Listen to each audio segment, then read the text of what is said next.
So I have a general rule. Whenever I'm looking for a new show to completely devour my life and just consume me, I usually just go on IMDb and then look up what shows Jane Espenson has worked on. Never fails.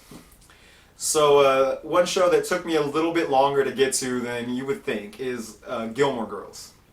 Mainly because the premise of it. It's this woman, Lorelai Gilmore, comes from uber rich families in the East Coast and or on the on the East Coast area, and she's like, I don't want to be rich, and then just runs off, and it seems so entitled and snooty and nothing that I would enjoy.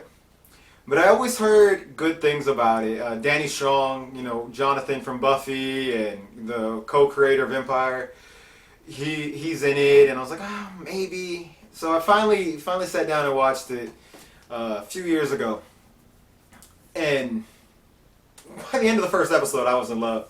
The dialogue on this show is genius. Some of the best dialogue on television. It's so quick, it's so fast-paced and biting, and the sarcasm, and it's very much about breaking off and finding your own identity and making your own way in the world. So much so that a few weeks ago, I rewatched it, and I think I loved it even more the second time. There's of course the sequel series, Gilmore Girls: A Year in the Life, where it's 4 episodes in each year. Each episode is a season of a year, going on where they're at now. That kind of ended on a cliffhanger, so I'm hoping we get a season 2. But it's so good. It's fun. It's lighthearted. I love that Lorelai. She was delirious from pain.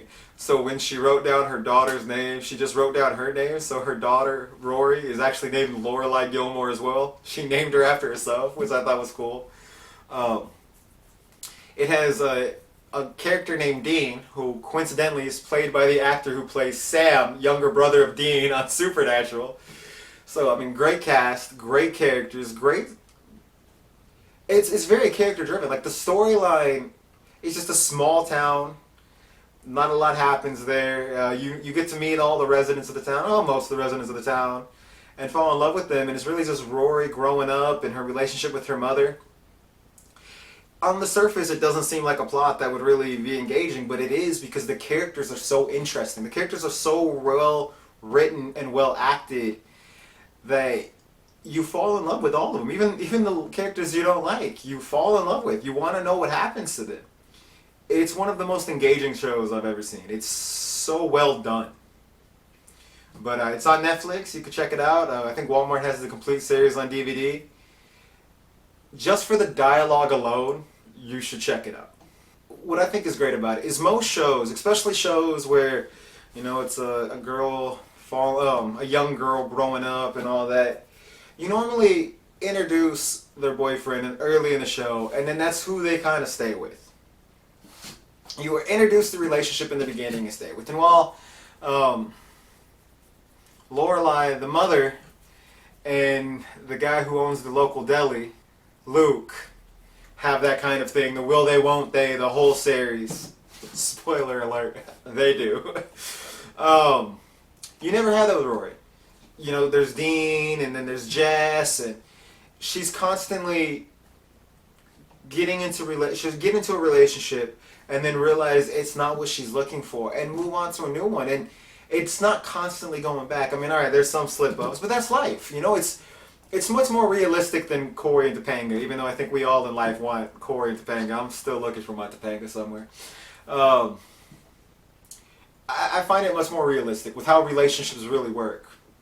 And that's refreshing to see on a show, It was fun.